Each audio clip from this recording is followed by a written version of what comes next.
Assalamualaikum warahmatullahi wabarakatuh. Jumpa lagi rekan-rekan sahabat-sahabat semua dengan saya Haritman di Haritman Channel.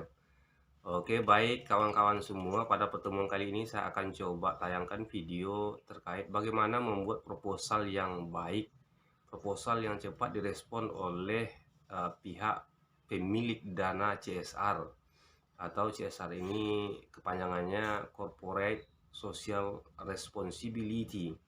Pada video sebelumnya yang berjudul cara memperoleh dana CSR dari BUMN maupun pihak swasta, di situ banyak komentar teman-teman para netizen yang menanyakan, proposalnya seperti apa Mas? Proposalnya seperti apa Bang untuk mendapatkan dana CSR?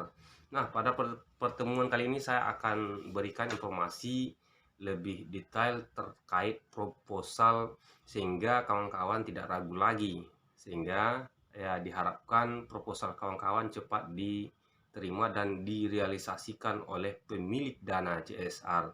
Nah, terkait dengan proposal teman-teman semua, sebetulnya ada dua hal ketika kita mengajukan permohonan kepada pihak pemilik dana CSR, misalnya badan usaha milik negara ataupun badan usaha swasta. Nah, teman-teman semua, di proposal itu sebetulnya saya katakan tadi ada dua hal penting yang wajib ada. Nah, ini disebut dengan apa? Dokumen yang seperti dua sisi mata uang. Kalau salah satunya tidak ada, ya sepertinya tidak berlaku. Demikian.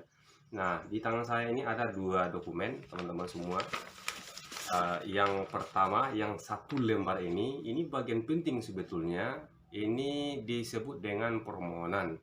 Nah, yang kedua ini adalah proposal. Ini dokumen proposalnya. Ada apa dengan dokumen permohonan? Ada apa dengan proposal? Nah, secara singkat saya katakan begini. Permohonan ini merupakan bagian utama, bagian penting, dan proposal adalah lampirannya. Nah, jadi nanti pada saat mau mengirim proposal, nah barang ini harus satu, dia maksudnya harus terlampir proposalnya di surat permohonan. Nah, sekarang teman-teman semua, saya mau bahas satu persatu. Permohonan yang baik itu seperti apa? Ini sesuai dengan dokumen saya ini yang sudah direalisasikan oleh salah satu badan usaha milik negara, misalnya PT PLN. Nah, karena ini sudah terrealisasi, barangkali perlu saya membagi informasi kepada kawan-kawan semua. Permohonan itu layaknya seperti apa? Dan kita tidak bisa membuat permohonan seenak perut kita saja, kira-kira seperti itu. Nah, ikuti saya di video ini. Nah, oke, baik teman-teman semua. Sekarang saya coba pertama kali membahas ini dulu, membahas permohonan. Terkait dengan permohonan teman-teman semua. Nah, ini jangan sampai lupa bahwa permohonan ini harus ditulis atau dibuat dalam kertas atau pakai kop surat kelompok. Kebetulan kelompok saya namanya Pokmaswas Laskar Turtelkem. Ini perlu kawan-kawan ingat. Nah, tentu perlu ada logo dari kelompok tersebut. Nah, ini bagian penting karena tanpa ada logo, tanpa ada kop surat, dipastikan itu bukan lembaga yang punya kejelasan. Nah, kemudian coba kita lihat di tulisan bagian kiri itu ada nomor yang saya lingkari dengan stabilo biru itu. Nah, nomor 54 garing B garing LTC garing 2020. Ini ada apa dengan nomor di surat permohonan ini? Ini menandakan teman-teman nanti HRD atau personalia yang menerima surat kawan-kawan di badan usaha milik negara akan melihat nomor ini. Nomor ini misalnya 54 artinya sudah berjalan administrasi surat menyurat di kelompok tersebut. Kemudian ada B. Nah, B ini memastikan bahwa ini surat keluar. Lembaga-lembaga tertentu dia sangat paham betul kalau surat B ini surat keluar, kalau A itu berarti surat ke dalam. Nah, ini yang jadi perhatian kawan-kawan semua. Kemudian ada permohonan hal, kemudian lampiran 1. Nah, lampiran ini nanti yang akan kita bahas, yakni terkait dengan proposal. Kemudian di bagian kanan, kepada yang terhormat GM PT PLN Wilayah Sumbar. Kebetulan saya mengajukan ke PT PLN. Nah, ini sudah terrealisasi nih teman-teman. Salam konservasi. Pertama, kami mendoakan Bapak Ibu GM PT PLN Wilayah Sumbar di Padang dalam keadaan sehat walafiat dan sukses menjalankan aktivitasnya. Amin. Bersama ini kami ajukan surat permohonan bantuan bina lingkungan PT PLN untuk pengembangan ekowisata. Sebagai bahan pertimbangan berikut kami lampirkan rencana kegiatan pengembangan ekowisata. Nah, rencana kegiatan itu ada di proposal teman-teman semua. Kemudian bersama ini kami ajukan surat permohonan bantuan bina lingkungan PT PLN untuk pengembangan ekowisata. Sebagai bahan pertimbangan berikut kami lampirkan rencana kegiatan. Nah, teman-teman, sekarang saya masuk ke lampiran yang saya katakan tadi, yakni proposal. Nah, di proposal ini harus ada, ini tertuang dalam daftar isi. Misalnya kata pengantar, artinya ini penting dalam sebuah proposal. Kemudian daftar isinya, pertama ada pendahuluan teman-teman semua. Pendahuluan ini menjelaskan tentang kegiatan secara umum. Nah, barangkali semua sudah pada paham ini. Kemudian ada latar belakang di pendahuluan itu, latar belakang kegiatan kelompok kawan-kawan semua. Kemudian ada tujuan. Artinya ini menjelaskan tujuan atau maksud permohonan ini diajukan. Kemudian yang kedua, ada kegiatan kelompok. Nah, di bagian yang kedua ini saya bagi menjadi 4. Ada poin 2.1, profil kelompok, menjelaskan lokasi kelompok, wilayah kerja kelompok, susunan pengurus, kontak person pengurus. Kemudian di 2.2-nya, sarana dan prasarana yang dikelola oleh kelompok. Dan di titik 2.3, kegiatan yang telah dilakukan kelompok, minimal kegiatan sudah berjalan 3 tahun. Artinya kelompok atau kegiatan ini bukan mendadak begitu saja karena ada bantuan. Kemudian 2.4 ya, rencana kegiatan kelompok harus ada rencana kegiatan kelompok 5 tahun minimal. Kemudian usulan kebutuhan di bagian 3-nya. 3.1, jenis dan kebutuhan kelompok. 3.2, spesifikasi dan desain model bantuan yang kita minta. Kemudian pembiayaan, kita menjelaskan di sini sumber pembiayaan yang selama ini kegiatannya dibiayai oleh dana apa. Kemudian untuk kegiatan sekarang yang diajukan sumber pembiayaan dari mana, dan terakhir penutup. Nah, kemudian ada lampiran teman-teman semua. Lampiran di sini adalah terkait dengan RAB. Jadi tadi saya menyebut ada surat permohonan, kemudian 1 lampiran. Lampirannya adalah proposal yang sudah saya bacakan batang tubuhnya. Di proposal rupanya masih ada lampiran. Lampiran yakni RAB atau rencana anggaran biaya. Nah, ini teman-teman semua kulit luar atau pembungkus dari proposal saya.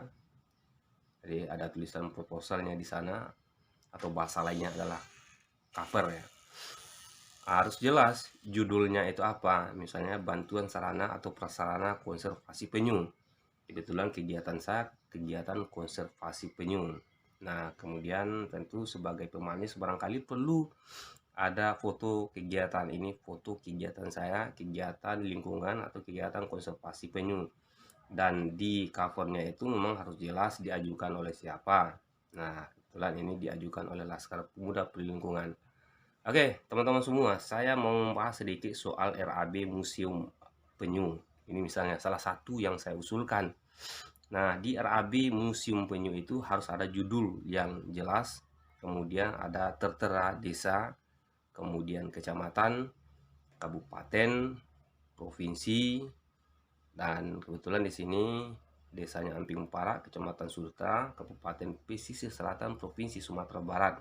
Nah, karena banyak usulan kita, dalam satu RAB itu tidak bisa kita buat gelondongan saja, harus terperinci sehingga ada nomor RAB, kemudian bidang, misalnya Museum Penyu, kegiatan pembuatan bauplang, demikian selanjutnya. Nah, sekarang saya bagi beberapa kolom di RAB saya, misalnya ada uraian, kemudian volume di kolom kedua, kemudian harga satuan, kemudian harga satuan ya. Kemudian di yang kelima ada jumlah total, dan terakhir jumlah. Nah, selanjutnya dalam RAB itu harus ada apa saja. Nah, teman-teman, ini perlu teman-teman pahami semua bahwa RAB sekali lagi tidak bisa dibuat gelondongan saja. Nah, di RAB itu minimal ada 3. Pertama, memuat tentang bahan ya, kemudian memuat tentang alat, dan memuat tentang upah. Ingat ya, ada 3 yang harus termuat di situ. Pertama bahan, kedua alat, yang ketiga upah. Nah, terkait bahan, misalnya kita mau beli kayu reng, paku, besi, dan lain sebagainya. Kemudian volumenya berapa? Kalau kayu reng misalnya 10, kita tulis 10. Harganya berapa? Harganya misalnya 40.000. Nah, artinya nanti 40.000 kali 10 batang, dapatnya 400.000. Nanti untuk bahan ini saja dapat jumlah total, yakni 580.000 rupiah. Nah, itu terkait bahan. Kemudian alat, teman-teman. Alat misalnya yang dibutuhkan adalah karung, cangkul, benang, keranjang, meter, ember. Di situ juga harus sudah tertuang volumenya berapa, kemudian satuannya, misalnya helai, gulung, buah, dan lain sebagainya, termasuk juga harga satuan. Dan kemudian setelah dikalikan harga satuan dengan jumlah, kita peroleh nanti total jumlah. Nah, di bawahnya juga ada jumlah total, misalnya 271.000 hanya untuk alat yang saya sebutkan tadi. Terakhir, di RAB itu harus ada, saya katakan, upah borongan. Upah ya, kalau borongan silakan, terserah nanti mau borongan mau harian. Nah, di bagian upah ini harus ada, misalnya yang harus kita biayai itu upah langsir, kemudian pemasangan tiang kuda-kuda.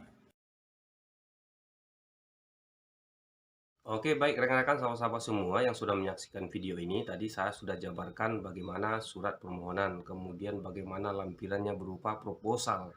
Nah, ketika kawan-kawan mau mengirim surat permohonan dan proposal ini, bisa saja surat ini dimasukkan ke dalam amplop ukuran panjang itu. Kemudian amplopnya itu ditempelkan di proposal, baru dia masuk ke dalam amplop besar, amplop yang berwarna itu coklat. Nah, baru dikirim ke lembaga yang memiliki dana CSR. Ya, mudah-mudahan ilmu ini bermanfaat bagi kawan-kawan semua yang ingin memperoleh dana CSR untuk kegiatan sosial swasta, pendidikan, dan kegiatan lingkungan lainnya. Karena memang dana CSR lebih banyak dipergunakan untuk hal-hal yang saya sebutkan tadi. Terima kasih yang sudah menyaksikan video ini. Mudah-mudahan sekali lagi bermanfaat. Assalamualaikum warahmatullahi wabarakatuh.